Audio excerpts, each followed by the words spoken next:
We're heading off to Malta at Stansted Airport now. I'm looking forward to this trip very much.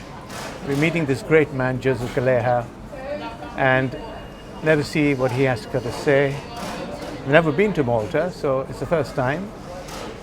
I look forward to it.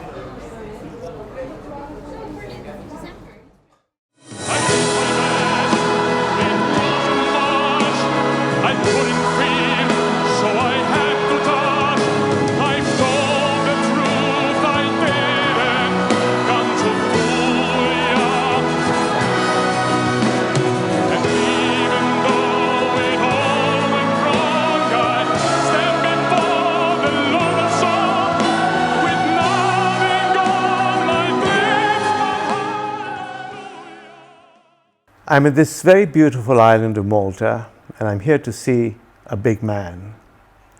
A man with a big voice, but most importantly, a man with a big heart. I'll be speaking to Joseph Calleja. Let us discover Joseph. Joseph, thank you for seeing us. Such a pleasure to see you for us. Thank you for seeing us at your lovely home, at your mother's, Rita's lovely home. Do you know, where best to begin but what Ralph Waldo Emerson said? He said, men are what their mothers made them. You're on the spot, Joseph, because your mother is probably listening. Yeah. Men is what the mothers made them. Yeah, well, maybe. There is, of course, a bond, especially in the first few years, but I was lucky with both my parents, that they were both ethical people. And they were very, they come from the school, from the time when honor still meant something, when honor was still in the vocabulary of society, and something which unfortunately nowadays is dying off. Time, especially my father, because he was the one doing the business, a time when a handshake and when a man's word still meant something, that it was a handshake and a man's word was more binding, if you want, than a piece of contract paper sign. Unfortunately, we're losing that a lot, not in Malta only, but everywhere in West society. But yes, I was lucky to have just normal parents, normal in the best sense, and I had a very happy and normal childhood. But you know why I picked up on this point, Joseph, is I was watching your show on television, which is Malta 2014. And it really, really got through to my heart when you turned around to the camera and said, I'm going to sing this song, Mama, for my mother, Rita. Yes. And, the camera panned on to you and then went to your mother, and there was this magical moment. Yeah. So my question really was this, did you learn to love and be passionate from your family? From family. Yes, I think that my family exposed me to all the religious doctrines that doesn't mean that that helped me achieve a sense of morality. I'm not saying that religion is necessary for that. I actually think it isn't necessary for that, but it certainly helps. I think that nowadays I'm not really don't practice much because of my job, my religion, but certainly at least the New Testament, there isn't much which anyone can perceive to be bad. It's all about love, forgiving, compassion, being open and being non-judgmental. Very, very contrary to the Old Testament, where the brine and the Old Testament has been carried on really for, exactly, yeah. exactly. So the New Testament is very. So yes, I mean that helped, but I think that I do come from a generous family, which is the norm in Malta. I mean, people here in Malta are really very, very generous. In fact, when there is a charity event or where there's there's a TV program to collect funds, if you divide the donations by per capita, it probably would rank among the top in the world. So very happy about that spirit of generosity in the Maltese Islands. We have our bad things, we have our problems, but not being generous is not one of them. No, even when I went to the pub last night, everybody was so friendly, and you could get that feeling of being happy and greeted well. But you have, for me, you have something which I think is exceptional for me. It is that passion, that everything you do is with passion and with a little bit of humor involved. And passion is a commodity which generates so much other feelings like compassion and love. So tell me about your passion, because I don't think you've created that yourself. I mean, you were telling me stories about Father Chico and so on. Tell us a little bit, because that gives that humor, doesn't it? That gives that humor and that passion. I think that humor, especially the kind of humor which is self-deprecating and not making fun of others, but making fun of yourself, is a defense mechanism. And I've never heard anyone say this. I'm sure someone did, but I never heard anyone say this. But I'm sure that psychologists would tell us that the ability to laugh at ourselves, to laugh at our problems, to laugh at our predicaments is not only healthy, not only to the human state, to the state of mind, but I think that it's a must. It's almost imperative. And if anyone speaks Italian, the example of this kind of humor, where very closely knit group of friends, in the film of Mario Monicelli's, was an Italian genius of the 60s and 70s. There's a film, Amici Miei, with Ugo Tognazzi, and the movie is all about that, the ability of a fraternal group of friends constantly taking the mickey out of each other, of course of other people sometimes, but mostly out of each other. So I think that the humor is that. Then the passion is, my mother came from a big family. There were 12 siblings, 9 boys and 3 girls, and to be completely honest, the family situation, or even though they came from a very good family, the choice of marriage of my grandfather to my grandmother was not approved by my great grandfather, so he threw him out, literally. Wow. So they loved each other a lot. He's still married, my grandmother, and they had 12 kids, 9 boys and 3 girls, 2 sets of twins, two of whom my uncles, unfortunately one died eventually, were priests. It's a lovely story you're telling me. Yeah, it was a story where Uncle Franz, my mother calls him Chico, well, we all call him Chico, and he used to go to help people, and it was I think in Alto Adige, in the northern part of Italy, and he sent back a photo of him wearing sandals and in a mountain, which is never warm. My mother got angry, so why are you wearing sandals in the cold when you suffer from asthma? He eventually died from asthma, so it was a very severe case. And he wrote back, or told her, I don't remember, I was a kid, he told her, well, there was a poor family, and there was someone who needed the shoes more than me. And it's a simple, almost insignificant act of kindness, but if all of us, if society, and I don't mean this, in the Miss World contest, let's change the world, I don't mean it in that way, but if most of us, if not all of us, decide to do something, instead of turning our shoulder, instead of turning our back and say, oh, somebody will take care of it. Instead of saying somebody will take care of it, we do take care of it themselves. If most of us do that, this will be a much easier place to live in. No, I agree. But I think what you're saying about making fun of yourself is a little bit of a form of being humble, It's it's a nice way of being humble is to put yourself down, even in a funny way. I think that's what you have. If you see what I'm saying. Absolutely. I think it's a unique quality. I think that being humble is almost counterproductive. I don't think that, because if you're already thinking to yourself that I have to be humble, it means that you feel that you should not somehow that you should not be humble, or you're not being humble. You know what I mean? It's a natural instinct. It is, but I think that no. I think that I never think that. I think that I'm just myself, and thank goodness that myself is working okay. Is working okay with most people. I mean, not with all the people, but with most people it works okay. I'm not going to repeat the joke that you told me when I just met you, because this may annoy one of your one of your competitors. So, but do you know something? Again, talking about your sense of humor. So I can also give you a bit. Of course. Bob Hope.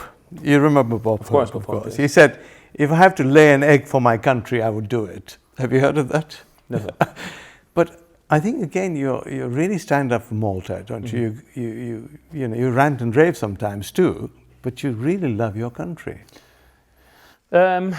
Yes, as I told you before the interview started, it's cliched, it's repetitive, it's boring perhaps, but I don't say these things so that old women at home say, oh, look how lovely he is, what a wonderful gentleman, a wonderful man who loves his country and family. It just happens that it's true. Sometimes cliched things are true, and I think that Malta, why I'm proud of Malta? Well, because it's not a chip on my shoulder because we're small. It's not a chip on my shoulder or an inferiority complex because of how really insignificant we are now. But the thing is that our past, we were very significant. We were crucial, for example, in the Second World War, for the success of the Allies against the Axis. I mean, Malta was like an unsinkable aircraft carrier in the middle of the Mediterranean, where the raids used to go from here, and it definitely won the Allies North African campaign. If it wasn't for Malta, it's a bit of a scratching head situation. First World War, we're the hospital of the Mediterranean. We received a lot of, injured soldiers from all over, from the war happening around us, because Malta wasn't really directly involved. And the Knights of St. John indeed, who came to Malta in the 1500s, they themselves were hospitalers. Only later did the Order of St. John, the Order of Malta, move into a military, but it was mainly the beginning. And Malta has, against all odds, the oldest faculty of medicine in any university around the world, because of the hospitalers of St. John. So Malta's history is 7,000 years old. It's intertwined with every major civilization and one in the old world. And with the exception of some Asian cultures, it really, everybody was here. The Byzantines, the Arabs, the French, the Romans, the Phoenicians. It seemed to be a sort of hop-on point. Yeah. It was because of its location between north and south and west and east. So yes, I'm very proud. Yeah, no, but I think again you're showing your passion for whatever you take on. I think that's, to me, part of your lovely personality. You take something on. Although you ranted and raved a little bit about the bird killing and the Maltese bread. I mean, you seem to have a very partial interest on Maltese bread. No. What happened was the bird killing. I defended Malta in this. Only putting your leg. No, I know. But I have to make. I have to go on record because this is intended for international viewership. So I want to make it clear: we are not a nation of bird killers. The hunting goes on in Malta, like it goes on everywhere. The problem is, in Malta, the organizations who come to monitor the hunters and videotape and record the illegal killings, they come here, of course, because it's their duty and they do well and it's not a problem. But let's not remember, the real reason why they come here is because Malta, apart from being in the main, well, it was less now, But it's in the route of the migration, but it's also easy to monitor. With a couple of teams, our countryside is very limited. So it's misconstrued. We're really, 27 kilometers north to south, so literally in Malta, with the right teams, with the right equipment, you can film every single illegality. Now, try to do that in Germany, in England, in Italy. You can't do it. With thousands of square miles, it's so Malta. So that's why the Malta is a good name. And no, the Maltese bread. But that's very nice. I mean, the way you obviously love the bread and the olive oil, and it's great. And somebody said, we should, put less salt.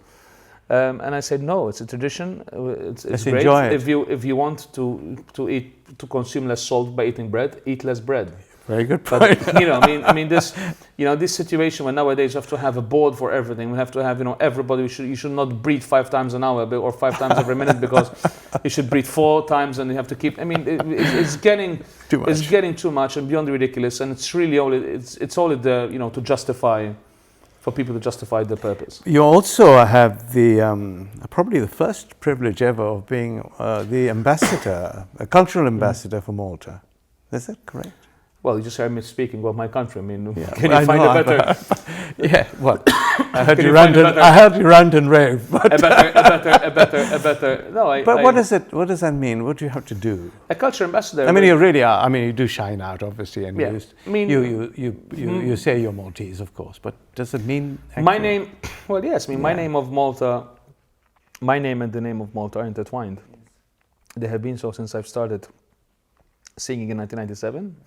In fact, critics immediately used to call me the Maltese tenor or the Maltese falcon.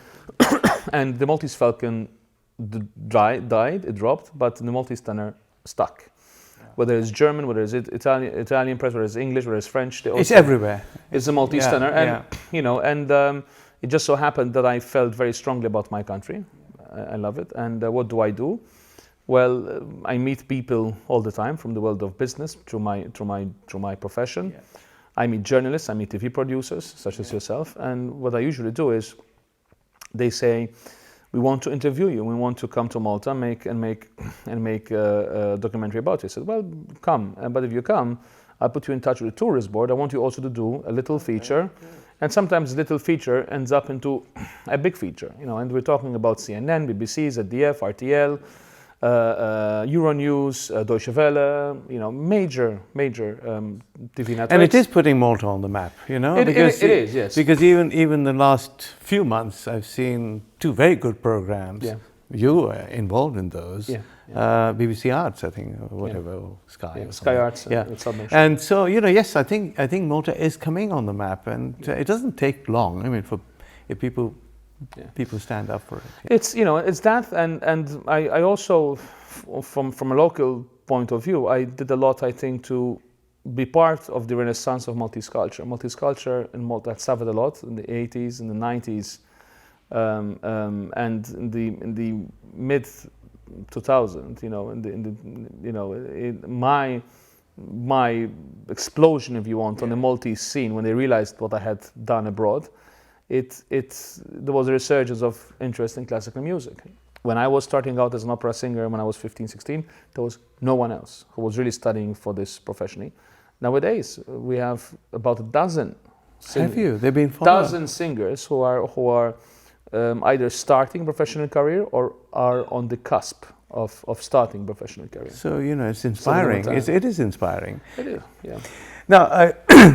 I think it's virtually impossible not to talk about your singing, because you're just an amazing singer.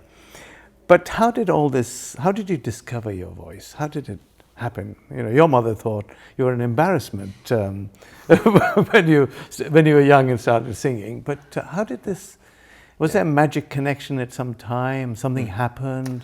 Do you remember that time?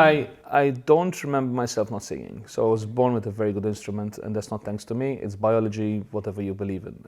But I was in school choirs, I was in church choirs, I was in a rock band, and everybody commented how beautiful and powerful my voice was. And the people in the bus coming from school every day used to say how obnoxious and loud it was, because I used to speak, very loudly, and everybody would hear me. And I think I once got a punishment from my school, De La Salle College, for being too loud in the bus. But I never thought I hope they apologize now. Perché di lei più forte l'ora che mi inebria nel tuo superno.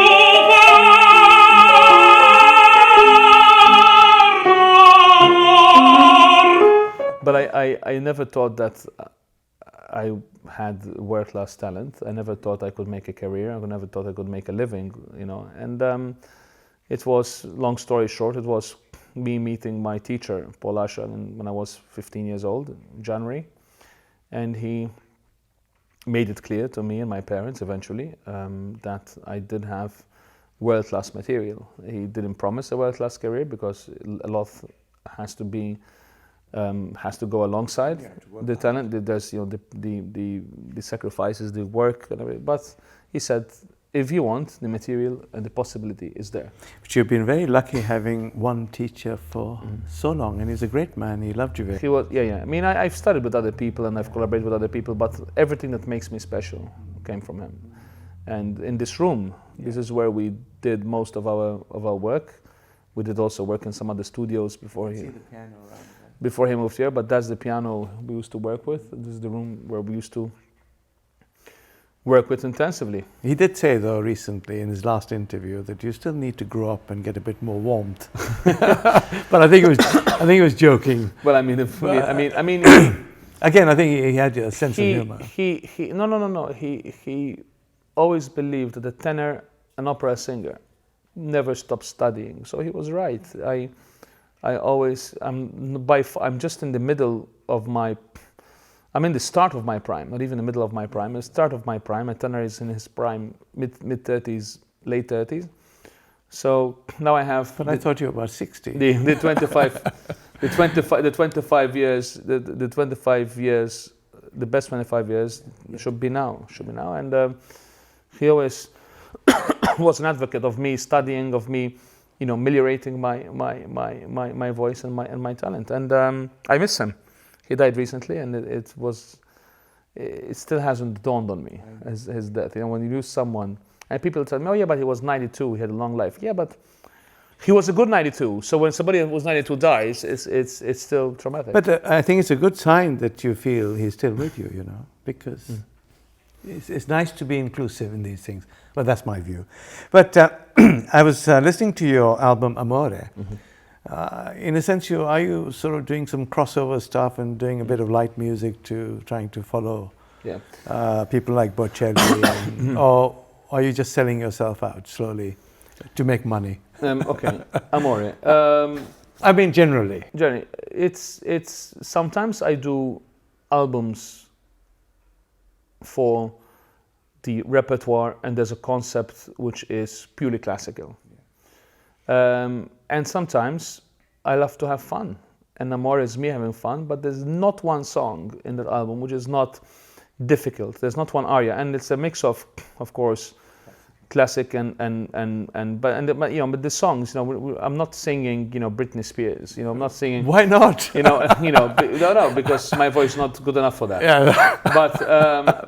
But because I'm, you know, is it for financial remuneration? Definitely not. Unfortunately, album sales nowadays in any type of music, whether it's style, whether it's pop, it took a big slope, but it's still nice to record. It's still nice to. I enjoy it. I enjoy it, and Yeah. I'll tell you why I enjoy it. I think it begins to get other people interested in a very gentle sort of way, and once you get interested, I think the path gets better and better. Exactly. So I applaud that, and I hope that it'll be a great bestseller because I loved it. But my next albums now, again, I've extended my contract with Decca. We have four more albums coming out, but now the next one was going to be a purely classical one, but I still reserve the right to Comas to have why to have not? fun with my music. And why not? Because people, you know, it brings in more people into the fold. I think so. Which at the end of the day, you know, if you buy an album which has a few soft songs, you know, then they will begin to listen to the others. Exactly. And once you start listening to the others, I think, so don't give that up. I think it's a good formula. For sure. The more people you convert to opera music, classic, will be better. You love the Beatles and Queen, I think. Is that? My love of music is gargantuan. I really love. For me, there is good music and bad music. There's, and Luciano Pavarotti used to say the same. I'm not repeating it because he said it, but I'm repeating it because it's true.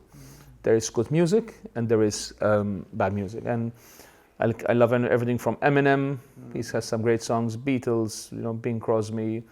But what is good? But what is good music? Is it music that is just pleasing, or is it music which is complicated or is simple? Because simple music. It's everything. Yes. It's everything what you say. Yeah. But sometimes, like food, sometimes you need fruit. Sometimes you need, premium cut steak. Sometimes you need salmon. They're all great foods. Which one is better than the other one? You can't really choose, because the body needs everything. And there's a place and time for everything, and it's the same with music. So can I ask you this question, that when you are singing, you really are connected, aren't you? What are you feeling when you sing? Is there something happening? Before the performance, shortly before, panic. Okay. Do I still know how to sing? Do I have my notes there, my high notes there? Yeah. Every singer, no matter how great, no matter how prepared, who is sane of mind, will, if not panic, be worried, have the jitters, the pre-performance jitters. And the mind is an awful thing sometimes, because it plays these tricks on you. It makes you forget. It makes you, forget sometimes your words, or you have all these fears. But then you walk in on stage, and if you're not sick, if you're normal, something else takes over. And in my case, really something else does take over. I become the character, or I become the performer if it's in a concert. And it's a different plane of existence. And people always commented, how can you switch so easily between the guy on stage and your normal mundane existence? Very easy. It's two different people. I'm not saying that I'm schizophrenic, but I was very good. Maybe because I started performing when I was so young. I think what you might. I really enter in a different state of mind. I mean, it's similar, I'm sure, when a surgeon is faced with a very complicated life and death surgery, where he has to be. He can't think of what can go wrong, of the million things that can go wrong. But what is your concept of time when this is happening? Do you feel you're in real time, or you feel you're, do you know what I mean? Because I know exactly what you mean. This career, the concept of time is very, warped. Because there's no Sundays, there's no Mondays, there's not a 5-day week. We sing on Sunday sometimes, we work on Sunday sometimes, we work on Monday, sometimes Monday is off.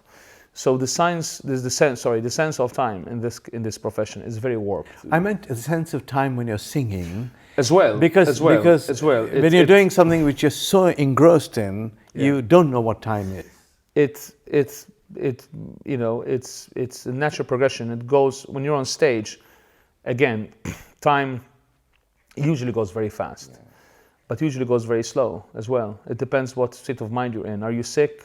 Are you trying to get over a performance, or just being professional, or are you having fun? If you're having fun, it will go like this. And it's pretty much in everything. But it is a different, in my opinion, different plane of existence. I think you just get out of your body a little bit and you go into somebody else's body. Or some other thing is happening. Well, let me tell you this. I don't know what it is. Some big things I've done, and I watch them on video or on YouTube or whatever. I say this to myself. I promise you, I've said, was that me? How did I have the courage to do that? How did I... How did I reach those heights? How could I come? It's not even about that, because I know I can do that. Okay. But have the courage to go and face, in Paris, for example, 600,000 people. Last 2 years ago for the Bastille Day, in front of the Tour Eiffel outside. One little crack, one little piece of phlegm can, and it happens, sometimes. But thank God, never happened in the most important time. I think the body and mind actually. Is so synchronized probably at that time that it's efficient and But and what do you want the people listening to you to feel? I mean, I can see what you're feeling, but what do you want? When I'm listening, are you conveying some sort of thought processing? Oh, enjoy this or feel happy or feel sad? Opera is the exhibition, the expression of feelings that are so huge, they're so life-changing that speaking them is not enough. You have to sing them and feel, because all opera is a form of communication.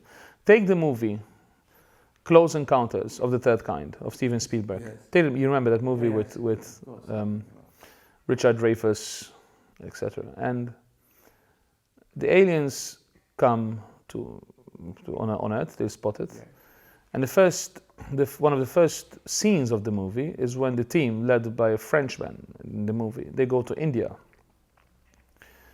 and there are hundreds, if not thousands, of men. And there's their religious leader, and the Frenchman, the team, is asking them, where did you see? And they all point upwards, and then they sing the tune. The aliens were pa pa pa pa pa, and there's a whole team by John Williams, who composed that, and music was the music and light. Music and light at the same time was the medium of communication. And music is a form of communication. What we're doing in opera is opera is a reality. Murder, betrayal, politics, love, unreturned love, illicit love is the subject of human life nowadays as well. So when people go to the opera and they understand it, they go like, they connect, because everybody of a certain age has something. Everybody lost someone dear. Everybody loved someone and love turned out badly. Everybody was betrayed in some form or manner. It opens up the emotions. And let's say an opera, like, people say opera can be boring. Really? Opera is not boring. You are boring for not giving yourself the chance to open up. Take the opera of Puccini, Tosca. Yeah. Puccini was, in my opinion, the first filmmaker. Okay, his music and his operas are so cinematic. Fanciullo del West, Turandot, La Bohème, La Rondine, and Tosca. Let's take Tosca, who was made the famous movie live with Zeffirelli, with Placido Domingo and Cretri Malfitano, I think. It is about raw passion. You mentioned passion. You mentioned it 20 times already in this interview. Passion is the wheel of civilization. Is the wheel together with curiosity. Passion and curiosity is the wheel of what pushes. I like that. And passion can turn into compassion. And passion, of course, but compassion, it has passion in it. Yeah. The word has passion the compassion is the passion to help someone, and to do it not for your ego, to do it just for the sake of doing it. Just as there are evil people who will do evil just for the sake of evil, there are good people that do goodness just for the sake of goodness. I mean, you said, remember that evil only triumphs when the good do nothing. I think Edmund Burke said that. I haven't said that, but yes. But I think you quoted that. Sorry. Many people quote it, but yes, and it's the mediocre person who feels uncomfortable. And instead of saying, this is a good thing, they're doing this because of business. No, they're doing this because of their and do nothing profile. No, they're doing this because there's an ulterior motive. People are shocked nowadays by act of kindness. And this is why in English they have a term, no good turn goes unpunished, or no good deed goes unpunished. It's this is a plague. I'm not saying that everybody who does charity, who does goodness, there are, of course, people who take advantage of that. There are people, of course, who use it to do other stuff. But there are the genuine cases. this is same thing which happened with the Catholic Church when there was this whole terrible pedophilia problem, when you had, children, victims. Yeah. Of course, there are priests who are pedophiles, just as there are parents, uncles, grandfathers. It is not the sole sickness of the church or of... It is global. It's a human sickness. Of course, the church did not deal with it ideally, and they But even priests are human beings. But to state that every priest, everything to what to do with church is, they're all pedophiles. It's of course rubbish. It was very easy to focus on the negative, and I'm not trying to downplay how hurtful this is. I mean, to be abused as a child by a person of trust is the most horrendous, horrible thing that a human being can endure. I mean, literally, I think that you're better off murdering a child than abusing and raping. I have no sympathy, no compassion. It's heartbreaking. But to go from there, state that, take action, justice has run its course, but don't destroy the good. And I'm not talking just about Christian. I'm talking about every religion, whether it's Jewish, Muslim, Hindu, Pakistani, but whatever. Don't destroy because of the misdeeds of when taken to proportion of a few. Yeah, but that's people doing misdeeds, not the concept, Not the the philosophy. concept, yeah. I agree entirely. Of course it is. And I was going to ask you. You say when the good do nothing. You started your foundation. Yeah. So you are beginning to do something. I think it's 2013. Yeah. And you must be very happy because of the things you're doing. Do you want to tell us a little bit about what you're trying to achieve? Again, with great passion, I have to say. Yeah. Unfortunately, my story doesn't even start to being as interesting as yours. I mean, what you have done is really, and I'm not, I hate idle flattery, and it's not flattery. It's truth. It's real admiration for the great thing you're doing in Myanmar. But how it just started there, right behind me. How did this idea come? The pianist, I was a few years ago. I'm 37 now, so this was about God, you're getting on a bit. 6 years ago. And my pianist and friend, Simona Tart, she is a head mistress with the government schools, and they get posted in different schools. And some schools are worse than others. Some schools are better than others. And in this case, she was posted into not a very nice school, a school which I'm not going to mention the locality because it's not fair for them, but a school that was being called the finishing school for prison, if you want. And she asked me she brought it up the first time, mid study, when we were sitting down, we're sitting next to her there on the, and she said, Joseph, can you help us? I said, help who? The children. I said, children where? In Africa, in the Philippines, in Asia, in Cambodia. But no, here in Malta. In Malta? Malta is a rich country. What are you talking about? We have no. And she stopped because she, then more months and years. But the second time, Joseph, can you please help us? And the second time, I said, what do you mean, please help us? Simon, we're in Malta. We don't have any social problems. This was my ignorance. Yeah. Talking was my ignorance. And she said, Joseph, he said, I'm headmistress in this school now, and children came to me and said, they asked me, Miss, can we have a piece of your bread? We haven't eaten in 2 days. 2 days in Malta. Miss, we're sleepy today because our parents, my mother or my father, they forgot us outside yesterday, so I had to sleep on the doorstep, near the pavement. Miss, and all kinds of horrible social situations, fathers in prison, mothers who are prostitutes, or drug abusers, or just parents mothers who got pregnant very young, by some foreigner who came from abroad and had the baby at 16, and they don't want to see the baby. So this baby is then brought up by family or by some old English lady, as I discovered recently during a visit to such a school in a problem area. And I said, shame on us, shame on me for not waking up to this problem before. Now I have to be clear, in Malta there are fantastic NGOs, fantastic charities. But there was a charity for Puttino Cares, which does wonderful job with children with cancer. But there wasn't actually something for children who had no physical problems, but who were in situations of poverty.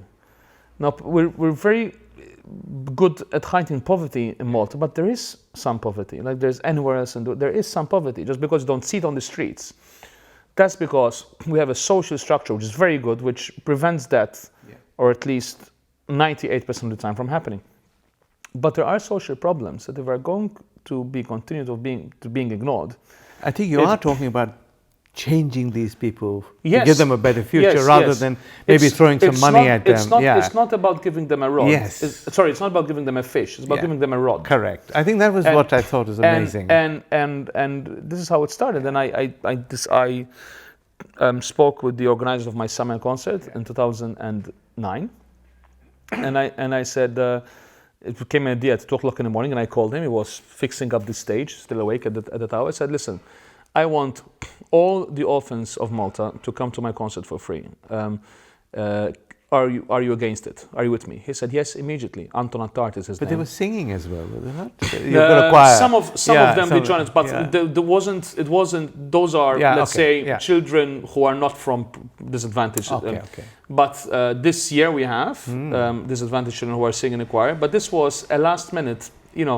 It came to me 3 days before the concert, and they came. We got them with 3 days before, and then we kept that tradition year after year. We didn't even publicize it the first time because in Malta, unfortunately, some people are very cynical, and they probably turn it around into some didn't sell enough tickets, which is not fair, because it was the case of, and then nothing. I spoke with the same person. I said let's speak to an institution in Malta and co-launch a foundation, and we've been now launched for little more than a year.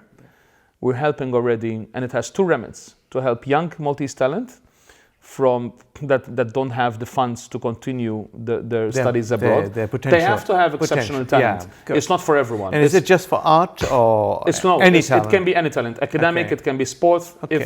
But we're very strict. Yes. There has to be a justification. An assessment, maybe.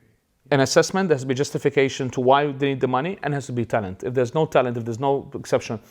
But then we have another remit, part of the foundation, which is to use the arts, to go to these children in these schools, in these environments, use arts, make programs with professional people to show these children another window on life. Their window at the moment is downwards, looking on a very bleak situation.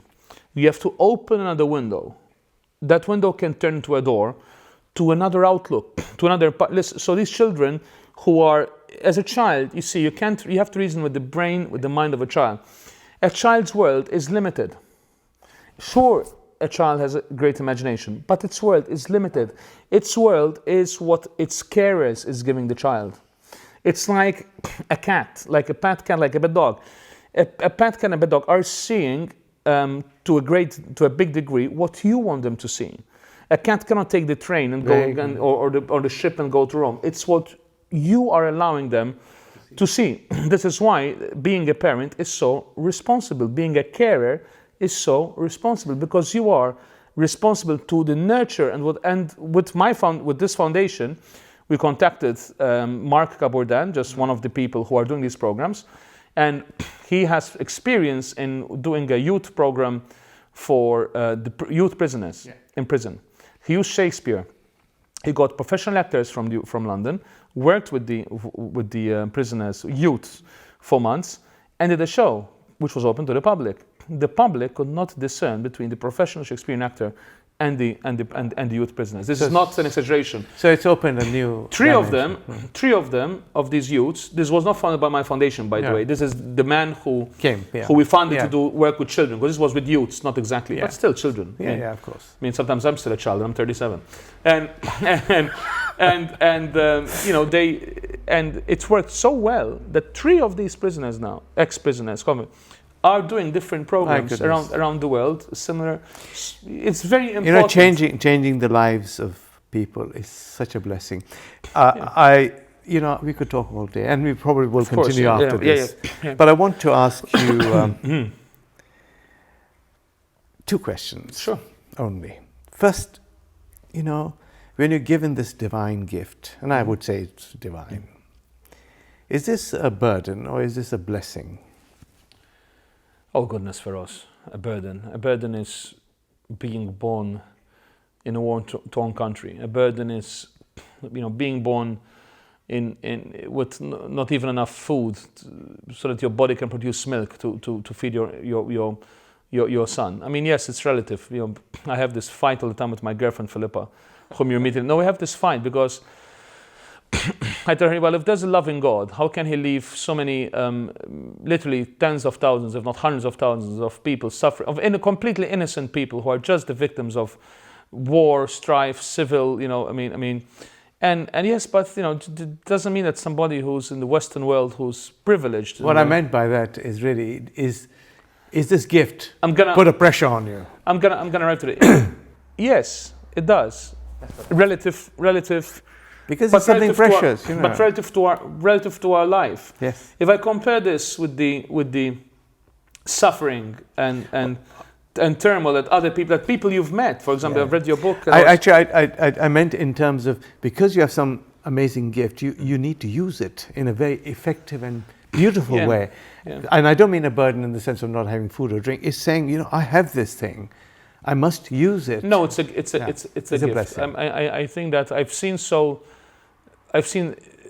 many beautiful things in this world. I've also seen some horrible things and heard some horrible things, and I think that it's a privilege. And every time it feels like a burden, I am literally ashamed of myself for even allowing that thought to come. Good answer. It's a truth. And sometimes I say to myself, when I'm missing my kids, when I'm missing my family, when I'm away, when I'm eating hotel food, and I'm there feeling sorry for myself for not being in Malta, I feel ashamed of myself, and I say, shame on you. There are so many other people who would give their arm and leg, they would literally cut it off to be, to have 5% of what you're doing.